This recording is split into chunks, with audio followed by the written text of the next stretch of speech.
Solar হচ্ছে এমন একটা আমাদের জন্য মাধ্যম যে সোলার যে পাওয়ারগুলো জেনারেট করে এর সঙ্গে আমরা আগেই শুনেছি যে কোনো রিঅ্যাক্টিভ পাওয়ার দেয় না। ইতিমধ্যে আমরা 135 মেগাওয়াট এবং 135 মেগাওয়াট আওয়ারের battery energy solar storage system করার জন্য উদ্যোগ আমরা নিয়েছি, যে আমরা শীঘ্রই নিউক্লিয়ার পাওয়ার আমরা সিস্টেমে ইন্টিগ্রেশন করব।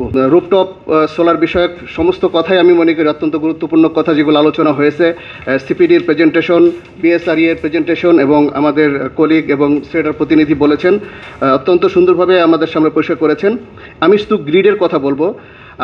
আমরা জানি গ্রিড বলতে অ্যাকচুয়ালি মনিরুজ্জামান ভাই যেটা বলেছেন যে 132 কেভি 1,32,000 ভোল্ট থেকে বাংলাদেশে 4 লক্ষ ভোল্ট 400 কেভি বলি আমরা।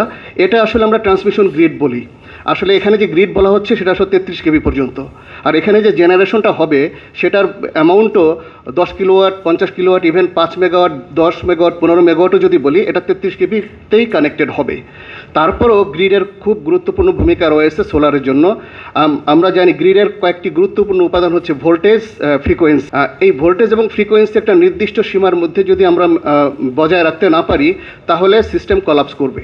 সোলার হচ্ছে এমন একটা আমাদের জন্য মাধ্যম যে সোলার যে পাওয়ারগুলো জেনারেট করে এর সঙ্গে আমরা আগেই শুনেছি যে কোনো রিঅ্যাক্টিভ পাওয়ার দেয় না। আর এটা হচ্ছে অত্যন্ত ভেরিয়েবল, যে যতটুকু সময় পাওয়ার দেয় আমাদের দেশে 9টা থেকে ধরেন 2টা 3টা পর্যন্ত, বা 10টা থেকে 2টা 3টা পর্যন্ত 4-5 ঘন্টার জন্য আমরা এই পাওয়ারটা পাবো। কিন্তু যতটুকু সময় পাওয়ার পাবো ততটুকু সময় অত্যন্ত ভেরিয়েবল। এটা অনেক স্পাইক, আপনি কার্ভটা দেখলে দেখবেন স্পাইকের মতো আছে। সুতরাং এই পাওয়ার গ্রিডের জন্য যখন আমরা 100 মেগাওয়াট 200 মেগাওয়াটে আমাদের গ্রিডে আসবে, তখন এইটাকে মেনটেন করা আমাদের জন্য একটা বড় চ্যালেঞ্জ। এর জন্য সারা ওয়ার্ল্ড ওয়াইডই কয়েকটা, এবার এটাকে মিটিগেট করার প্রসেসও আছে। ভালো বিষয় হচ্ছে যে পাওয়ার গ্রিড থেকে আমাদের অলরেডি মিটিগেশন মেজার আমরা অলরেডি নিয়েছি।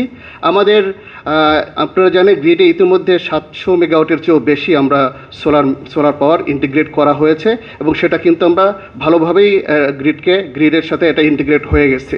বসুন্ধরা টিস্যু, অশুদ্ধতার বিরুদ্ধে এক বিন্দুও ছাড় নয়। আর এছাড়াও আপনার ওজোপারিকও জানেন ছোট্টভাবে ওপেক্স মডেলে আমাদেরকে সোলার দিচ্ছে, সেটাও কিন্তু আমরা মিটিগেট করতে পারছি, ইন্টিগ্রেট করতে পারছি সোলার সিস্টেমের সাথে। ফলে আমরা এ যাবৎ যতটুকু প্ল্যান হয়েছে, বিপিডিবি 5,500 মেগাওয়াটের মতো টেন্ডার করেছে, সেটাও আমাদের থেকে মতামত নিয়ে আমরা দেখেছি গ্রিডের স্ট্যাবিলিটি কোনো সমস্যা হবে না।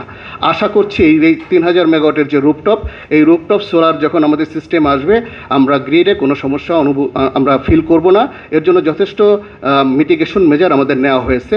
যেমন আমরা ইতিমধ্যেই ব্যাটারি এনার্জি স্টোরেজ সিস্টেম, যেটা অত্যন্ত গুরুত্বপূর্ণ একটা উপাদান ফ্রিকোয়েন্সি ফ্ল্যাকচুয়েশনকে মিটিগেট করার জন্য, ইতিমধ্যে আমরা 135 মেগাওয়াট এবং 135 মেগাওয়াট আওয়ারের battery energy solar storage system করার জন্য উদ্যোগ আমরা নিয়েছি।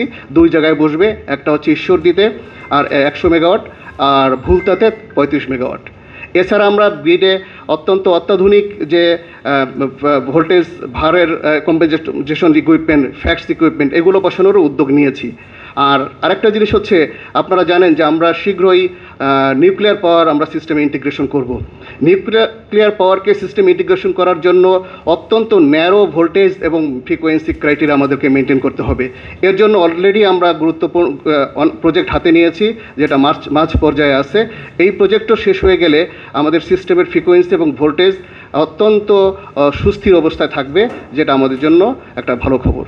তো আমি সময় যেহেতু কম, আমি এই সময় উপযোগী উদ্যোগ নেওয়ার জন্য প্রথমত বাংলাদেশ সরকার যে রুফটপ সোলারের যে উদ্যোগ নিয়েছে, এটা অত্যন্ত সময় উপযোগী। কারণ আমাদের ল্যান্ড ক্রাইসিস আছে, রুফটপ সোলারের মতো অল্টারনেটিভ আর কিছু হতে পারে না।